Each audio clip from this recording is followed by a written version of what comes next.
60 Minutes Rewind.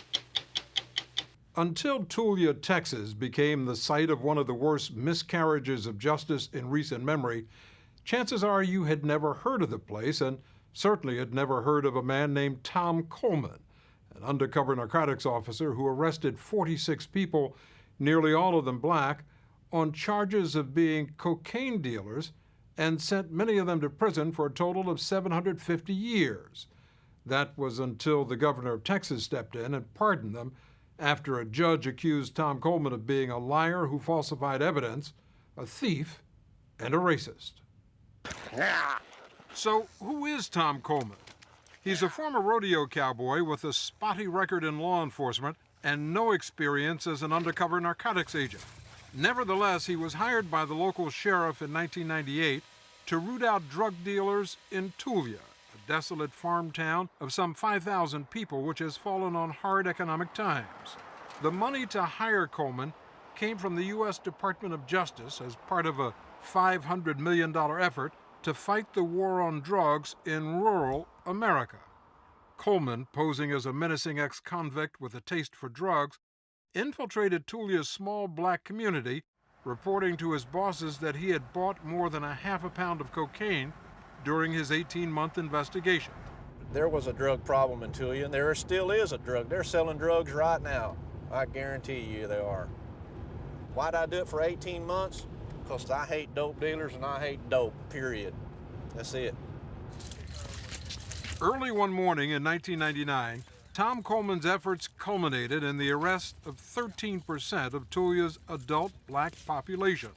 They were rousted out of bed, paraded in front of local television cameras in handcuffs, many of them half-dressed, and charged with selling cocaine to Tom Coleman at various times over the course of his investigation. The town newspaper declared Tulia's streets cleared of garbage. The defendants know when it boils down to it, when it right boils down to it, they handed me the dope and I handed them the money. One of those arrested was 26-year-old Freddie Brookins, Jr., a former high school star athlete with no criminal record. He was sentenced to 20 years in prison. That wasn't an investigation. It was just a roundup. A West Texas roundup, that's all it was. 33-year-old Yule Bryant, a sales clerk, was charged with selling $160 worth of cocaine. I was getting dressed. When they knocked on the door, I was still in my boxers. They told me where I was going. I didn't need no clothes. Billy Wafer, a 45-year-old warehouse foreman, was charged with dealing 2.3 grams of cocaine to Tom Coleman. I guess they wanted to be on the map, and they wanted to be on the map by arresting so many and making this the biggest drug bust that they ever had, whether it was done right or wrong. Why was nearly everyone you arrested black?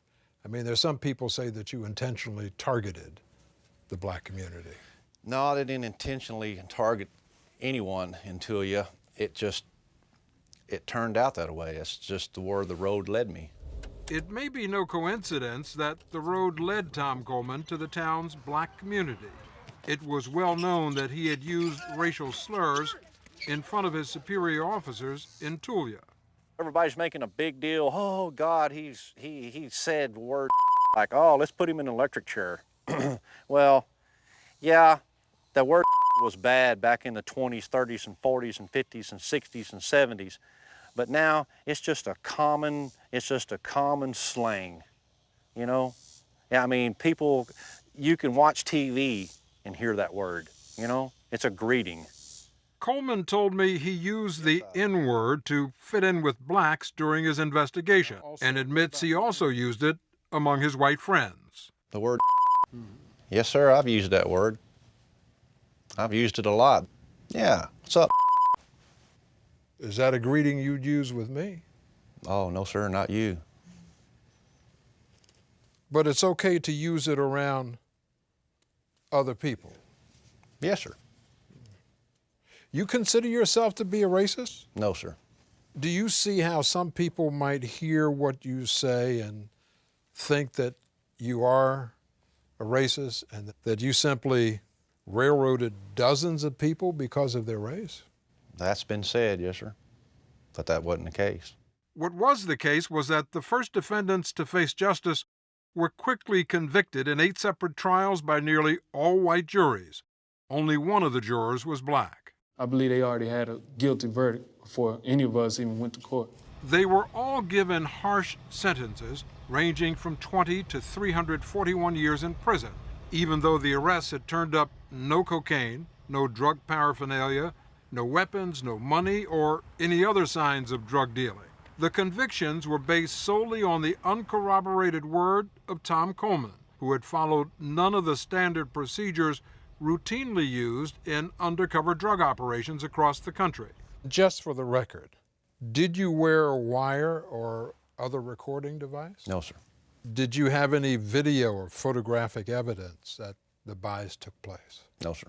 Did you have any independent eyewitness testimony from another undercover officer? No, sir. Did you have any fingerprint evidence? No, sir. But don't you want something more than your word? Mm-hmm. Another little piece of evidence that can point the finger at that person? Yes, sir, that would have helped. But that's not how the operation went. If it went any other way, Coleman claims it would have been too dangerous and may have blown his cover. The only records he made of the supposed drug buys were notes of the names, dates, and places which he scrawled on his leg. On your leg? Yes, sir. Why not on a notepad? Because if I wrote it on a notepad and I left it laying around somewhere, somebody would have found it. And then they would have So you just pull up me. your pant legs and write it down there? Yes, sir. Wasn't it hard to keep track of information that you write on your legs? No, sir. One of the harshest sentences of all, 90 years, went to Joe Moore, a 60-year-old hog farmer who has lived much of his life in this one-room shack. Authorities described him as the drug kingpin of Tulia. I didn't even know nothing about a kingpin. I don't even know how a kingpin live or nothing. I don't know nothing about that. But I know they live 30 times better than this. No, 100 times better than this. Tom Coleman's great success at securing convictions came despite the fact that some of his cases fell apart, like the one against defendant Billy Wafer, who had his case dismissed when he was able to show with time cards that he was at work at the local seed processing plant at the same time that Coleman testified Wafer was selling him cocaine. It never happened. He's that good. He's that good of a liar that he convinced the DA and the sheriff that really happened. Defendant Yul Bryan had witnesses who said he was at a fair 50 miles away at the time Coleman said he sold him drugs. And that's not all. In my police report, he said I was a tall black man with bushy-type hair. I'm 5'7". I haven't had any hair in like 6-7 years. Wasn't me. Case dismissed. And then there's the case of Tanya White. Coleman says she sold him $190 worth of cocaine in Tulia on October 9th, 1998 at 10:15 a.m. That's not possible because I was at the bank in Oklahoma City at 9:45, withdrawing $8, and they got my signature on my withdrawal slip. How do you explain that? Well, all I know is she was in Tulia selling me dope on that day.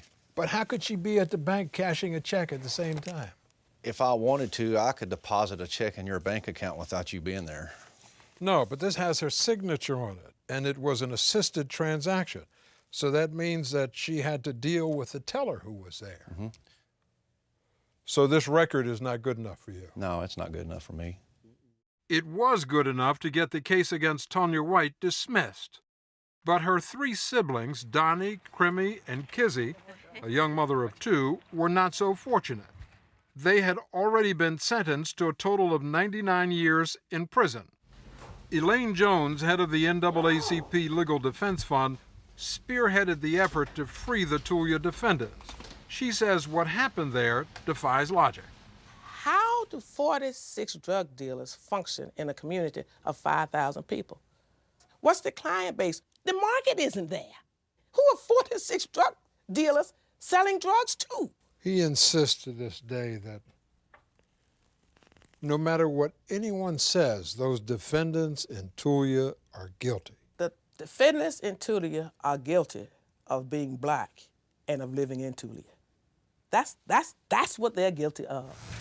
The jurors in the Tulia trials never heard what Tom Coleman's superiors knew about his checkered background when they hired him. Police officers he had formerly worked for said he needed constant supervision and had possible mental problems, and that he had abruptly walked off a previous job, leaving behind $7,000 in unpaid debts, prompting the sheriff in that town to warn that Mr. Coleman should not be in law enforcement. What's more, in the middle of Coleman's undercover investigation in Tulia, the man who hired him, the sheriff, arrested him on charges of stealing from a county where he had previously worked. Yet he was permitted to continue his undercover operation in Tulia. It's a situation where all of the law enforcement officers in Texas who knew of Tom Coleman's checkered past said and did nothing at the time of these trials and pleas. Said nothing. How did it happen? I mean, how did it all go so wrong? It's an indictment of the war on drugs. It's the way the war on drugs is being fought. Washington is passing out money, and nobody's supervising how it's being spent, applying the standards to these undercover operations. The U.S. Justice Department has spent billions of dollars over the years funding drug task forces in small towns like Tulia. The more arrests and convictions a task force makes, the more money it receives the following year, which can be used in virtually any way it sees fit. In 1999, Tom Coleman was rewarded for his efforts in Tulia. The Attorney General of Texas named him Outstanding Officer of the Year. But just 6 months ago, Coleman was called upon to defend his conduct before a state judge who was hearing appeals from some of those convicted in the Tulia sting. He said that your testimony was, quote, absolutely riddled with perjury, that you were entirely unbelievable under oath, and that you are, quote, the most devious, non-responsive law enforcement witness this court has witnessed in 25 years on the bench in Texas. That's pretty harsh. Yes, sir, but that's his opinion. A lot of the juries during the trials, they spoke their verdict. And that was a lot of juries, and that's just one judge. But that one judge, on one day this past summer, set the Tulia defendants free. Welcome home. Among them were Joe Moore, Kizzy White, and Freddie Brookins Jr. Finally, man. I know we can't have those 3.5 years back, but we're gonna start where it left off. As for Tom Coleman, he was recently indicted for perjury. He's also under investigation by the FBI for possible civil rights violations. How has this affected you? Well, it's took my career away from me, but I'm surviving. I'm taking care of my family, I'm paying my bills, and I'm not doing dope. I'm not selling dope to do it with either. It's been hard, yes, sir. It's been hard, but I'm proud of what I did in Tulia. Tom Coleman's perjury trial is set to begin this fall. And to avoid what happened in Tulia, Texas is considering a bill requiring that all undercover drug stings have corroborating evidence before a defendant can be prosecuted.